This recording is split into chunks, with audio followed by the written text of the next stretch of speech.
The fluorescent lights of the maternity ward buzzed a sterile, indifferent rhythm. Camila clutched her newborn son to her chest, her body trembling from 14 agonizing hours of unmedicated labor. She looked up, expecting to see tears of joy in her husband's eyes. Instead, Spencer stood frozen by the door, his face a mask of cold detachment. Beside him, his mother, Beatrix, stepped forward. She didn't reach for her new grandson. Instead, she dropped a thick manila envelope onto the blood-stained hospital tray.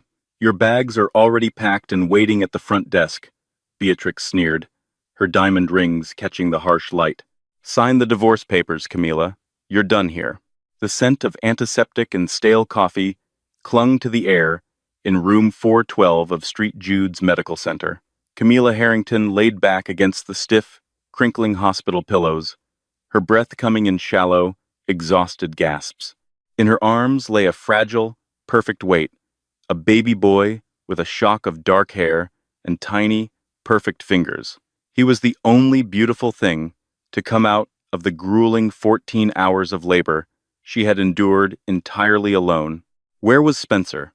For the last 6 hours, as her contractions peaked and tore through her abdomen, Camila had stared at the door. Her husband of 3 years, Spencer Davenport, the heir apparent to Davenport Holdings, had promised he would be there.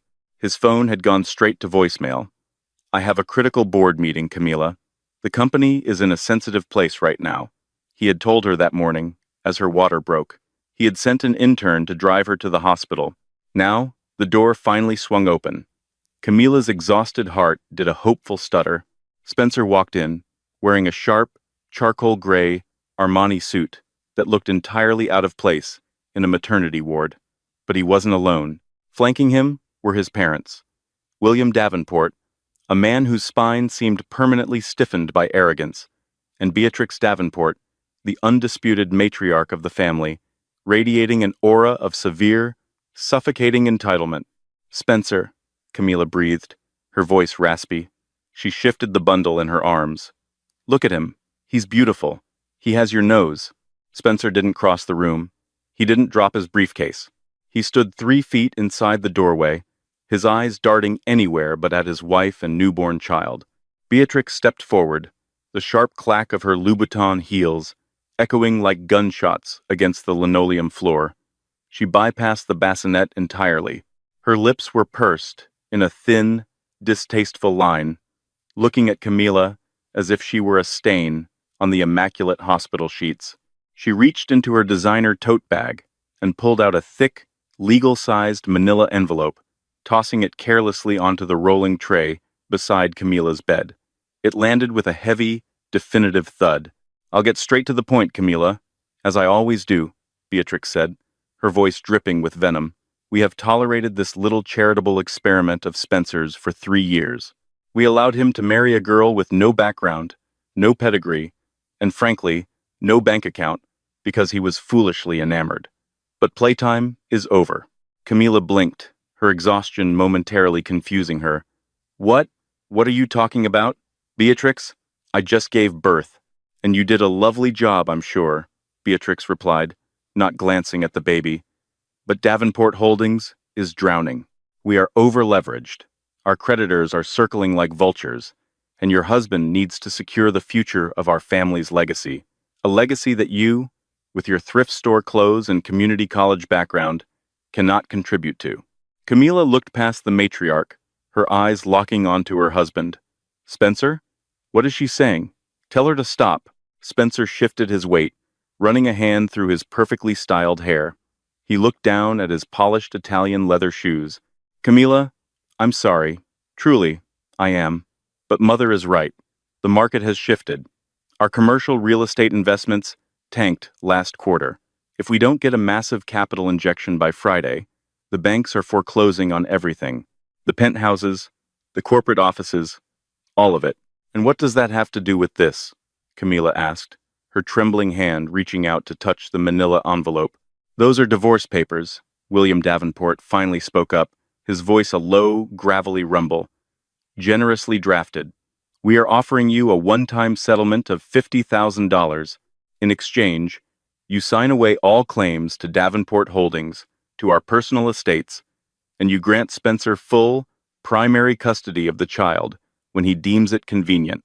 A cold, icy shock washed over Camila, instantly neutralizing the warmth of the baby in her arms.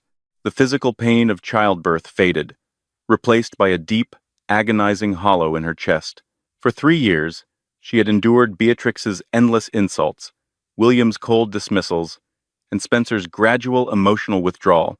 She had cooked, cleaned, played the dutiful, quiet wife, all while hiding the greatest secret of her life. "You're leaving me," Camila whispered, her voice cracking, "on the day our son is born, because you need money." "Don't be dramatic, Camila. It's strictly business," Beatrix snapped, crossing her arms. "Spencer has found someone who can actually aid this family, someone of proper status, someone whose family can write a check to save our empire, without batting an eyelash." "A check?" Camila let out a hollow, bitter laugh that caught in her dry throat. "You're selling your marriage for a bailout?" "I'm doing what has to be done to save my family's name, Camila." Spencer suddenly flared, his cowardice momentarily masked by defensive anger. "You wouldn't understand. You've never had anything to lose. You've never understood the pressure of carrying a dynasty on your shoulders. I need a partner who brings power to the table, not just affection." Camila stared at the man she had loved, the man for whom she had voluntarily given up a life of unimaginable luxury to live as an ordinary woman just to see if his love was real. Now, looking at his weak, calculating eyes, she realized she had her answer. The grand experiment was over. The Davenport family had just failed the final test. To understand the sheer, cosmic irony of the scene unfolding in room 412, one had to know the truth about Camila. 3 years ago, Camila and Spencer had met in a tiny, independent coffee shop in downtown Seattle. Camila had been working as a barista, wearing an apron stained with espresso, living in a cramped studio apartment. Spencer had charmed her with his supposed ambition, his dreams of building sustainable housing, and his apparent disregard for the superficial trappings of wealth. What Spencer didn't know, what no one in the Davenport family knew, was that Camila, the barista, was actually Camila Harrington. The Harrington name was whispered in awe in the highest echelons of global finance. Her late grandfather, Reginald Harrington, had built an empire spanning tech, shipping, private equity, and international real estate. When Reginald passed away, he left his sole granddaughter an inheritance so vast it dwarfed the GDP of several small nations. However, Reginald was a shrewd judge of character. Terrified that Camila would attract gold diggers and sycophants, he placed a draconian stipulation in her trust. "My granddaughter shall live for exactly 5 years without access to the Harrington wealth, name, or influence. She must build character in the trenches of ordinary life.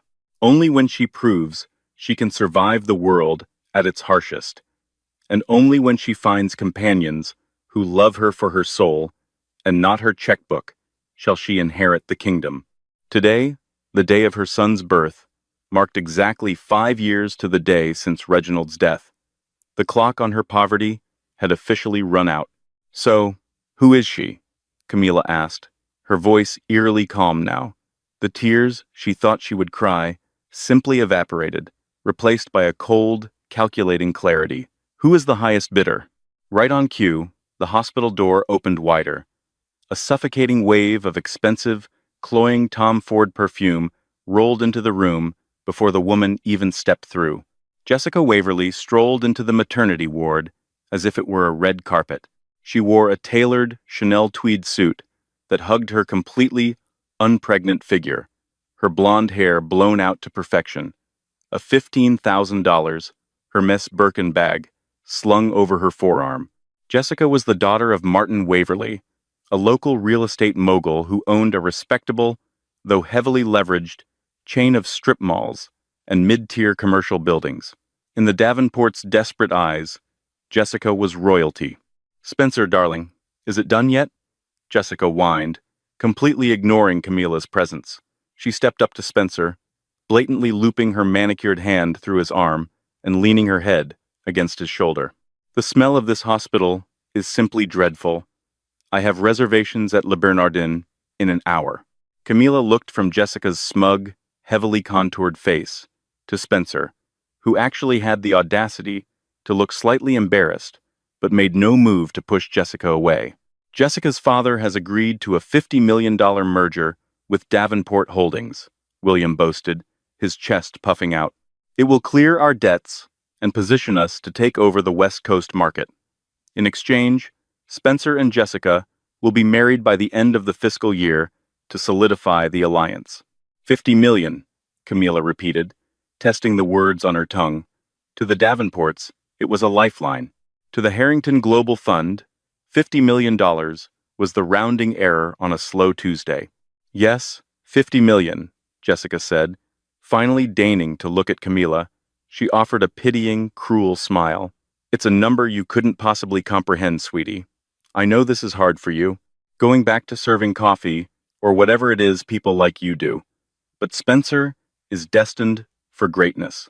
He needs a wife who can navigate galas, boardrooms, and high society. Not someone who looks like a battered housewife. Jessica leaned over the bed, peering into the bassinet. And don't worry about the kid. Spencer will make sure he gets a decent education. Boarding school, far away from your influence. A dormant fire, inherited directly from Reginald Harrington, ignited in Camila's chest. The fear, the exhaustion, the heartbreak, it all burned away, leaving nothing but cold, refined steel. They wanted to play a game of wealth and power. They had no idea they had just declared war on a god. I want full custody, Camila said, her voice dropping an octave, carrying an authority that made even Beatrix blink in surprise. Excuse me? Beatrix scoffed. You heard me, Camila said, reaching for the pen, resting on the tray. I will sign your papers. I will waive the pathetic $50,000. I don't want a single dime from the Davenport name, but I keep my son, full sole custody. Spencer waives all parental rights immediately. Spencer looked at his parents. A flash of relief crossed his face. He didn't want the baby. A crying newborn would only hinder his new Playboy billionaire lifestyle with Jessica. Fine, Spencer said quickly. We'll have the lawyers amend it right now. You take him. Spencer, a Davenport heir, William started to object. Let her have the brat, William, Beatrix hissed, pulling a Mont Blanc pen from her purse. It severs the tie, completely. A clean break. We'll just tell the press the child didn't make it, or she ran off. Who cares? We need the Waverly money tomorrow. Within 15 minutes, the hospital's notary was brought in. The addendum was drafted on a laptop right in the room. Camila read through the papers with a speed and legal comprehension that would have shocked them if they had been paying attention. She signed on the dotted line, her signature stark and final. There, Camila said, dropping the pen. She carefully lifted her son, wrapping him tightly in a hospital blanket. We're done. Pack your things, Beatrix commanded, turning her back. I don't want you in this room another hour. The bill has been settled. Camila stood up. Her body ached violently, every muscle screaming in protest. But she stood tall. She didn't look back at the man who broke her heart, or the in-laws who despised her. She simply carried her baby out of room 412, leaving the Davenports to celebrate their hollow victory. The hallway outside was a blur of pale walls and rushing nurses. Camila moved slowly, her steps deliberate, protecting the fragile life against her chest. Nurse Brenda, a kind older woman who had held Camila's hand during the worst of the contractions, hurried over with a concerned expression. Mrs. Davenport? Honey, you can't be walking. You were in labor for 14 hours. You need to rest. Brenda reached out, trying to guide Camila back to the room. It's just Camila now, Brenda, she said, offering the nurse a gentle, genuine smile. And I'm leaving. But your husband, your bags. My ex-husband is busy, Camila said evenly. And I don't need the bags. Keep the clothes, donate them. I won't be needing them ever again. Camila made her way to the elevator, pressing the button for the lobby. As the doors closed, sealing her in the quiet metal box, She leaned against the wall and let out a long, shuddering breath. She looked down at her son, his tiny face sleeping peacefully, entirely unaware of the storm that had just broken his family apart. "It's just you and me now, little one," she whispered, kissing his warm forehead. "And I promise you, no one will ever look down on us again." Reaching into the pocket of her oversized sweatpants, Camila bypassed her regular smartphone. Instead, her fingers found a heavy, encrypted satellite phone she had kept hidden in the lining of her suitcase for 5 years. It was fully charged, waiting for this exact day. She dialed a single, international number. It rang only once. "Harrison," Camila said, her voice commanding, devoid of any weakness. On the other end of the line, sitting in a sprawling glass office overlooking Manhattan, Harrison Cole, the ruthlessly brilliant executor of the Harrington estate and her grandfather's most trusted fixer, stood up from his mahogany desk. "Miss Harrington," Harrison's crisp, aristocratic voice replied, tinged with a profound sense of relief and respect. "I have been watching the clock. It is 3:45 p.m. The 5-year mandate has officially concluded. Welcome back, ma'am. Shall I assume congratulations are in order for the birth of the new heir?" "Yes, a boy. Healthy and perfect," Camila said, stepping out of the elevator and into the bustling hospital lobby. "But the circumstances have changed. The Davenports just handed me divorce papers. Spencer has signed away all parental rights." There was a split second of silence on the line. Then, the temperature of Harrison's voice dropped to absolute zero. "I see. Shall I have the Davenport family financially annihilated by the end of the business day? Or would you prefer a slower approach?" A dark, dangerous smile played on Camila's lips. The sheep's clothing was finally off. The wolf was out. "Slower, Harrison. I want them to feel every single cut. They think they've secured a $50 million bailout from Martin Waverly to save their company." "Ah, Martin Waverly," Harrison chuckled, the sound devoid of humor. "How quaint. Give me 3 minutes, Miss Harrington." Camila slowly walked out the automatic sliding doors of the hospital. The afternoon sun hit her face, blindingly bright. "Ma'am," Harrison came back on the line, "I have the Waverly Group's financials in front of me. Martin Waverly doesn't have $50 million in liquid assets. He is heavily leveraged.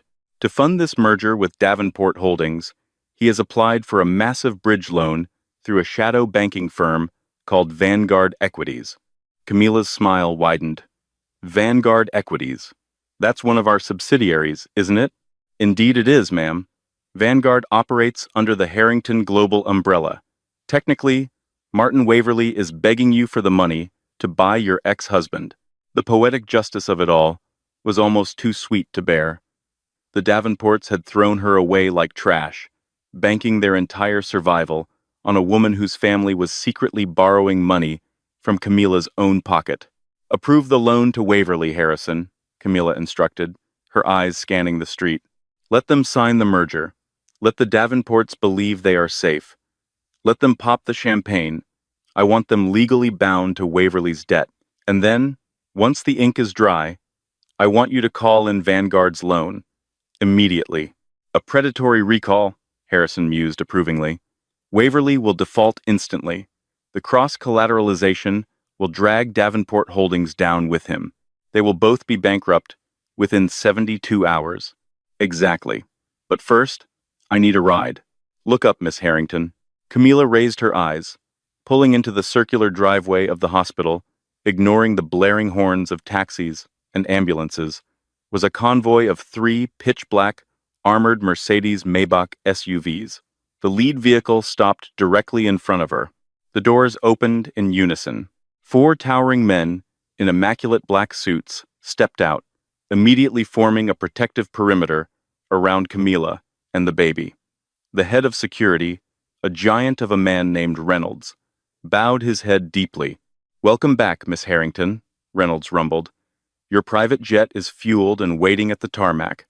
We have a medical team on standby on board for you and the young master." Camila looked back at the hospital doors one last time. Somewhere up on the 4th floor, Spencer, Beatrix, and Jessica were likely laughing, plotting their grand, wealthy future, convinced they had just excised a tumor from their perfect lives. They had no idea they had just handed the detonator to the owner of the bomb. "Let's go home, Reynolds," Camilla said, stepping into the plush, climate-controlled luxury of the Maybach. As the heavy door thumped shut, sealing her in a world of unimaginable power, Camilla Harrington looked down at her sleeping son. "Mommy has some business to attend to." The contrast between the sterile walls of Street, Jude's Medical Center, and the sprawling 20,000-square-foot Harrington estate, nestled in the elite enclave of Medina, Washington, was nothing short of whiplash. For 3 years, Camilla had lived in a drafty, two-bedroom apartment with Spencer, meticulously budgeting their grocery trips to Trader Joe's, and pretending she didn't know the difference between a cheap cubic zirconia and a flawless VVS-1 diamond. Now, as the armored Maybach glided through the wrought iron gates of her ancestral home, she breathed in the scent of pine and privilege. A staff of 30, including a world-class private chef, a postpartum doula, and a pediatric specialist, stood in a perfect line on the marble steps to welcome her home. "Welcome back, Miss Harrington," they murmured in unison as Reynolds opened her car door. Over the next 6 weeks, Camilla underwent a metamorphosis. She named her son James, after a grandfather who had taught her that real power didn't need to shout. While James was coddled in cashmere blankets and watched over by top-tier pediatric nurses, Camilla healed.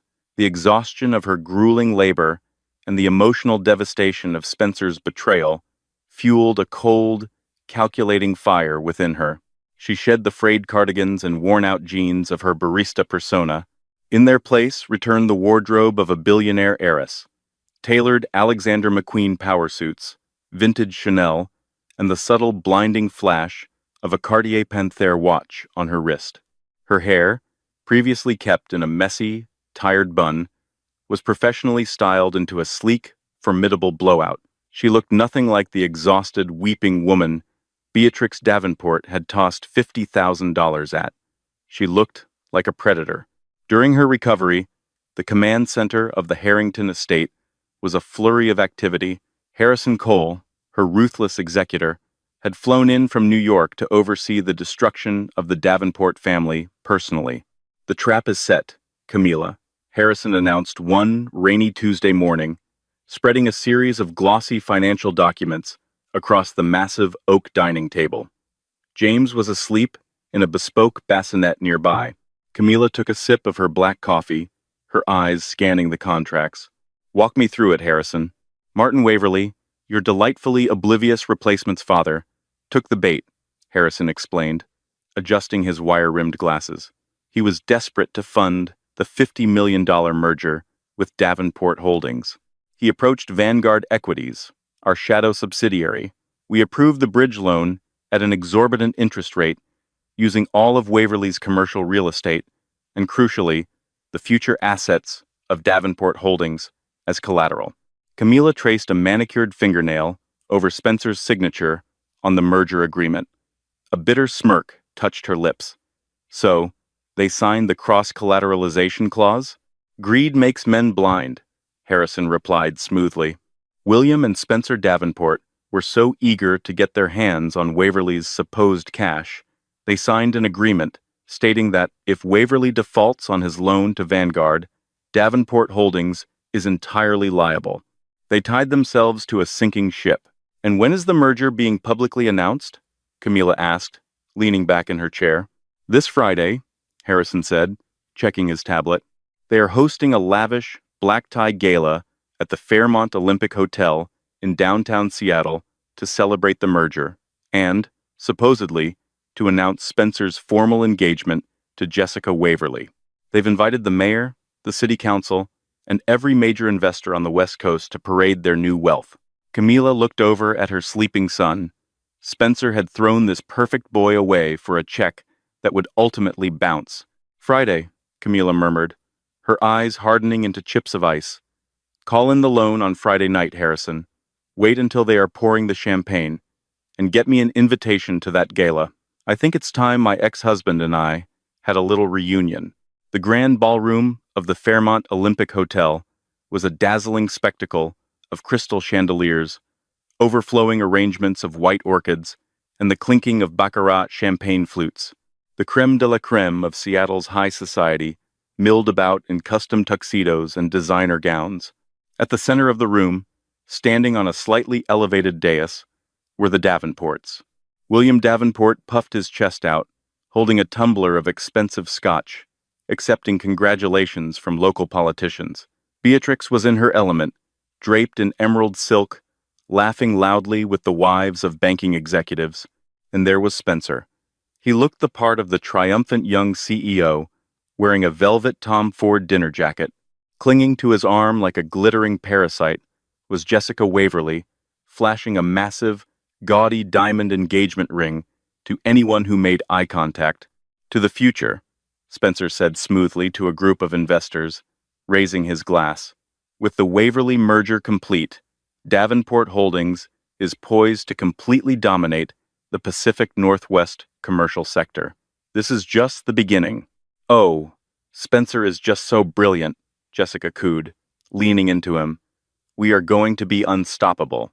Suddenly, a subtle hush began to ripple through the ballroom, starting near the heavy, mahogany double doors at the entrance and spreading inward like a wave. The string quartet, sensing the shift in the room's energy, faltered for a half-second before continuing to play softly. Spencer frowned, looking toward the entrance. Standing in the doorway, framed by two towering, stone-faced security guards, was a woman who commanded the immediate attention of every billionaire, politician, and socialite in the room. She wore a custom, floor-length crimson gown by Christian Dior that moved like liquid fire. A diamond necklace, worth more than the entire hotel, rested against her collarbone. Her posture was flawless, her expression an intimidating mask of absolute authority. Beatrix squinted, lowering her champagne glass. "Who on earth is that? Did someone invite a celebrity?" Spencer's breath caught in his throat, his face drained of color, going ashen as his eyes locked onto the woman's familiar, yet entirely foreign, features. It can't be." Jessica followed his gaze, her heavily contoured face twisting in sudden recognition and disgust. "Is that your ex-wife? Are you kidding me? Spencer? How did the barista get past security?" Camila didn't wait for them to process her presence. She glided across the ballroom floor. The wealthy elite of Seattle intuitively parted for her, sensing the sheer gravity of her presence. Harrison Cole walked a half-step behind her, carrying a sleek leather briefcase. "Spencer," Camila said, as she reached the dais. Her voice wasn't loud, but it cut through the ambient noise of the ballroom with razor-sharp precision. "Camila?" Spencer stammered, his eyes darting from her flawless hair down to the millions of dollars worth of diamonds on her neck. What are you wearing? How did you get in here?" "We have security." Beatrix recovered her shock quickly, her face flushing with indignant rage. She slammed her glass down on a passing waiter's tray. "You insolent little tramp! How dare you show your face here? Security! Get this woman out of here immediately!" Two hotel security guards started to move forward, but Camila's private detail, massive men in tailored suits, simply stepped into their path, completely blocking them. "I wouldn't do that, Beatrix," Camila said, a serene, chilling smile on her lips. "It's bad manners to throw out your most important investor." William Davenport scoffed, stepping forward defensively. "Investor? Don't make me laugh, girl. You don't have a dime to your name. You signed a settlement waiving everything. Now leave before I have you arrested for trespassing." "Oh, William," Camila sighed, shaking her head in mock pity. "You really should have paid more attention to the fine print. Or, better yet, you should have paid attention to who you were marrying your son off to." Jessica let out a shrill laugh. "Spencer, get rid of her. She's embarrassing herself. Tell her about my father's $50 million. Tell her how irrelevant she is." Camila turned her gaze to Jessica. The sheer weight of Camila's stare made the blonde woman take a step back. "Ah, yes, the $50 million, Camila said, her voice echoing perfectly in the now silent ballroom. Every guest was watching the drama unfold.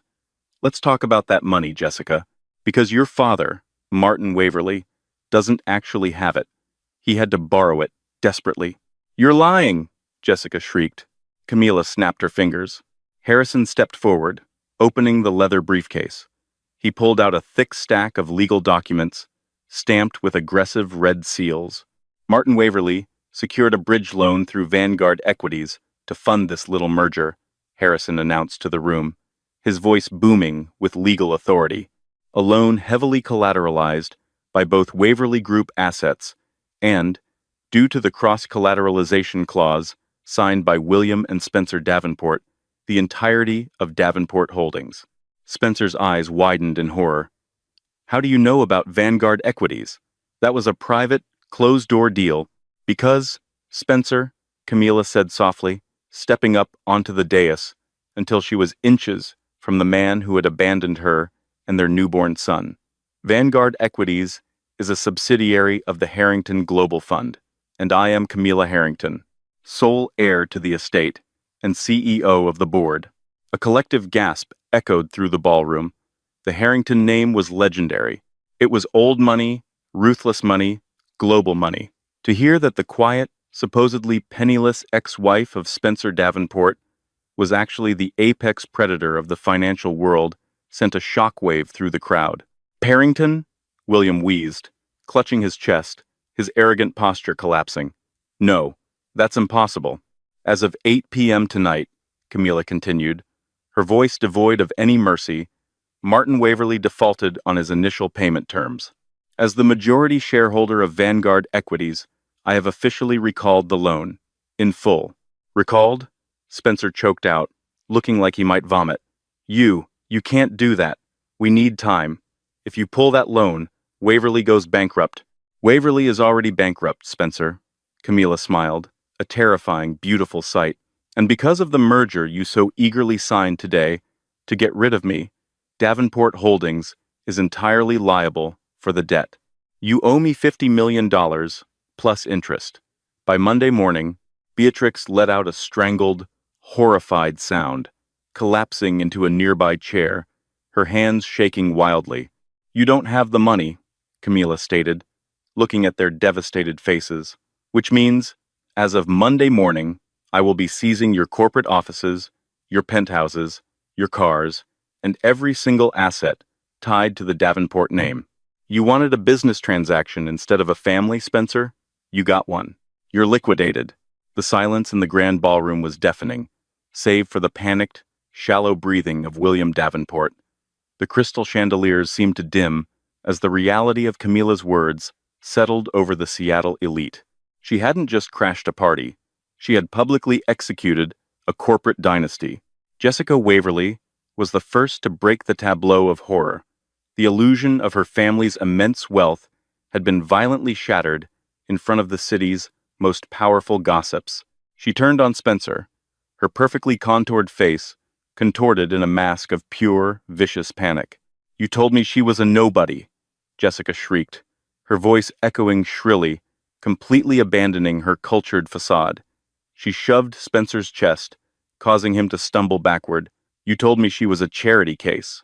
My father is going to lose everything because of your stupid, arrogant family. We are ruined. Spencer, still pale and sweating, tried to grab her arms. Jessica, please, keep your voice down. We can call J.P. Morgan first thing Monday. We can leverage our international assets. I'll call Jamie Dimon's office directly if I have to. We can fix this. Harrison Cole, standing immaculately beside Camila, let out a dry, humorless chuckle. Mr. Davenport, your international assets were cross-collateralized under the Vanguard Agreement. Furthermore, I spoke with the senior credit risk officers at J.P. Morgan and Goldman Sachs this afternoon. Once they saw the Vanguard lien, they froze your credit lines.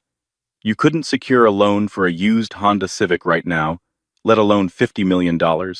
William Davenport staggered, clutching the edge of the dais to keep from collapsing. He looked at the woman he had spent 3 years verbally abusing, the woman he had tried to buy off with a pathetic $50,000. Camila, please, we are family.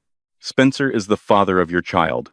Camila's eyes, cold and unyielding as Arctic ice, locked onto her former father-in-law, Family? You handed me divorce papers while I was still bleeding in a hospital bed. You forced your son to abandon his newborn child for a check that didn't even exist.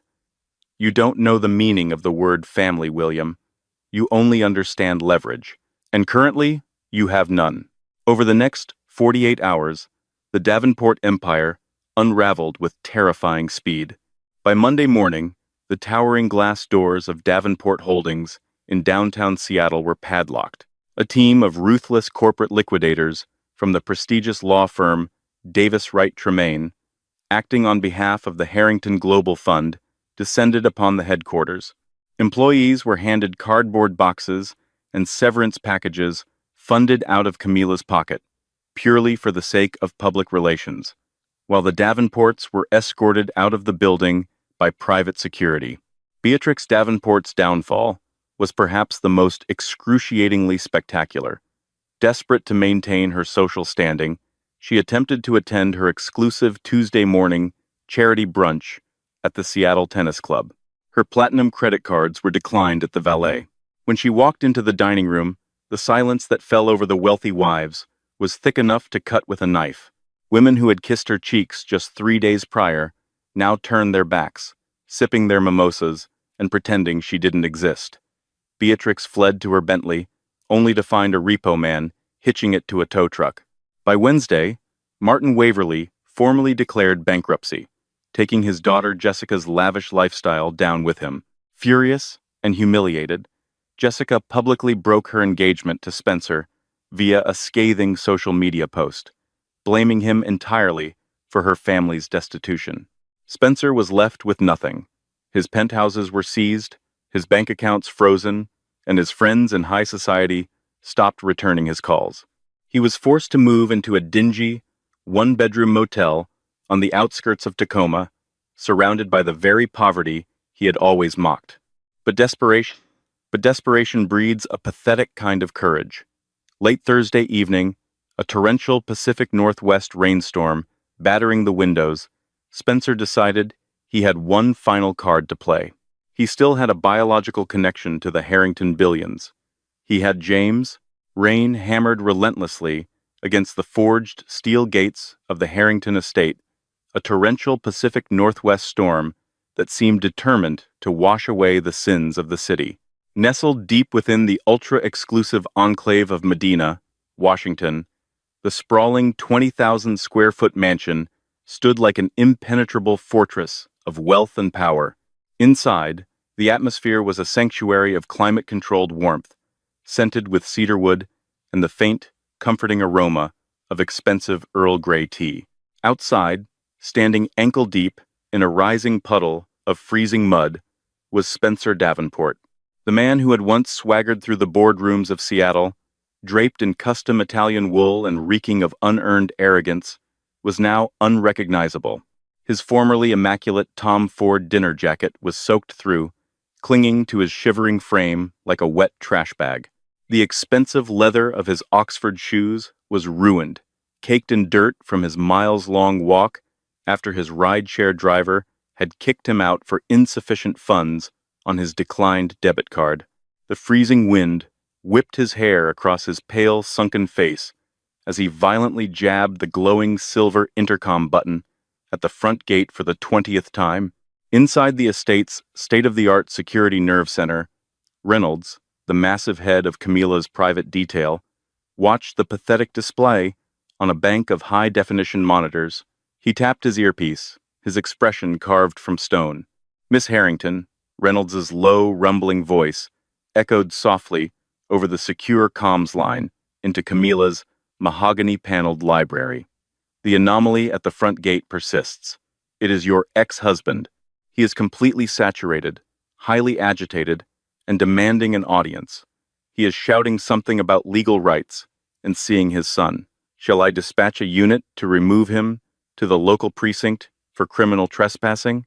Camilla sat behind a massive desk, carved from a single slab of reclaimed walnut. She didn't immediately look up from the glowing screen of her iPad, where she was meticulously reviewing the final liquidation reports of Davenport Holdings, prepared by her legal team at Davis Wright Tremaine. She took a slow, deliberate sip of her tea from a delicate bone china cup.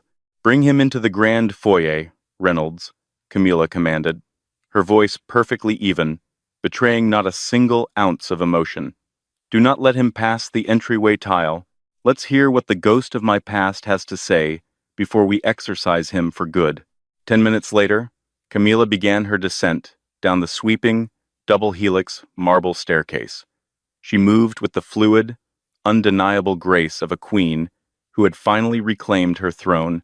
She wore a sweeping, floor-length silk robe in a deep emerald green, the fabric whispering against the marble steps. Around her neck rested a simple, yet impossibly flawless, teardrop diamond pendant, a piece from the Harrington family vault, worth more than the entire net worth of the Davenport family at their absolute peak.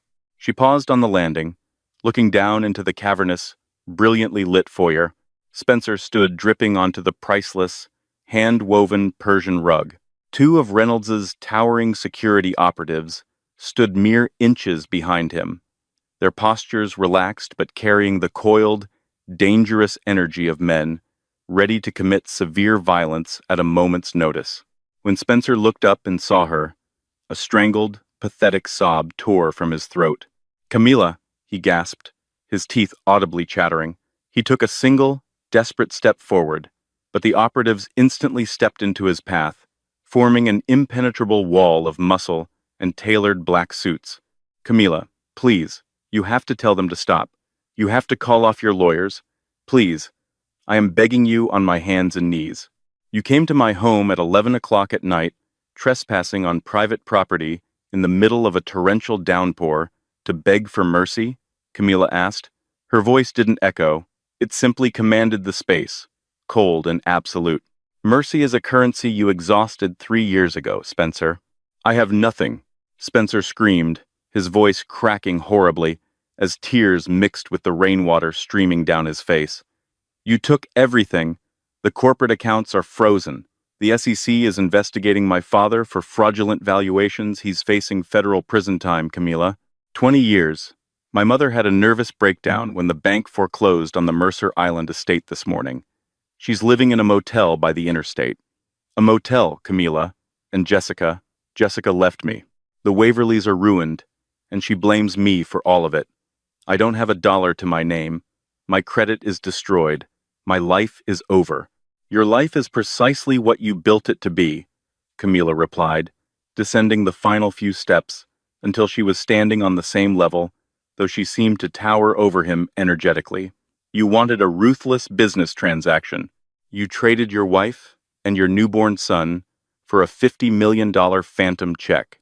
You gambled your entire family's legacy on a desperate, leveraged merger, ignoring the basic principles of due diligence because you were blinded by greed and your own staggering incompetence." Spencer shook his head violently, spraying water from his hair. "I was coerced. My parents pressured me. You know how William is." He forced my hand. "I didn't want to sign those divorce papers. I was just trying to save the company so I could provide for you and James." The sheer, blinding audacity of the lie hung in the air. Camilla let out a laugh, a sharp, musical sound that held absolutely no humor. "Do not insult my intelligence, Spencer, and do not dare speak my son's name." She stepped closer, her eyes flashing with a dangerous, predatory light. "I was there. I watched your face in that hospital room. I watched you sign away your parental rights with the eagerness of a man taking off tight shoes. You didn't even read the addendum. You threw James away because a crying infant would have ruined your sleek, billionaire playboy aesthetic with Jessica Waverly. You made your choice. He is my flesh and blood," Spencer wailed, dropping to his knees on the marble floor, his hands clasped together in a pathetic display of supplication. "He is a Davenport. He needs his father. I can change, Camilla. I can be the man you thought I was when we met at that coffee shop.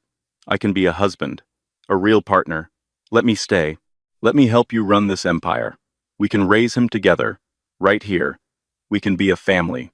Camilla stared down at the weeping, broken shell of a man on her floor. For 3 years, she had cooked his meals, ironed his shirts, and endured the suffocating, toxic abuse of his mother and father, all to honor a promise to her late grandfather. She had hidden her billions, stripped away her power, and lived as an ordinary woman just to see if Spencer's love was genuine. He had failed the test so spectacularly that it was almost a work of art. You couldn't even manage a mid-tier regional real estate portfolio without running it into the ground. A new, incredibly deep, and phenomenally smooth voice echoed from the shadowed archway of the grand drawing room. What on earth makes you think you possess the intellect to manage a global conglomerate? Spencer froze, his breath hitching as he twisted his head around. Stepping out of the shadows and into the brilliant light of the chandelier was Dominic Sinclair. If Spencer Davenport had ever possessed a shred of masculine pride, it instantly evaporated at the sight of the man walking toward them. Dominic was the billionaire founder and CEO of Sinclair Global Shipping. He was a man whose wealth was entirely self-made, built on ruthless efficiency, brilliant logistical algorithms, and an unyielding will. He possessed striking, aristocratic features, dark, piercing eyes that seemed to calculate the exact worth of everything they rested upon, and a jawline that looked as though it could cut glass. Dominic was dressed in a bespoke, three-piece charcoal suit from Savile Row that fit his broad-shouldered frame with devastating perfection. The subtle flash of a vintage Rolex Daytona peeked from his cuff. He radiated an aura of immense, quiet, and incredibly dangerous power, the kind of power Spencer had only ever pretended to have. Dominic bypassed the security guards entirely, coming to stand directly beside Camila. He didn't look at Spencer with anger. He looked at him with the cold, clinical disgust one might reserve for a cockroach writhing on the pavement. "Dominic," Camila said softly, the icy edge in her voice melting instantly into something warm and profoundly respectful. "I apologize for the interruption. I thought you were reviewing the Tokyo maritime contracts in the East Wing. I heard a rather unpleasant noise coming from the foyer," Dominic replied, his refined British accent clipping the words with elegant precision. He placed a large, warm hand respectfully on the small of Camila's back, a gesture of support, protection, and undeniable intimacy.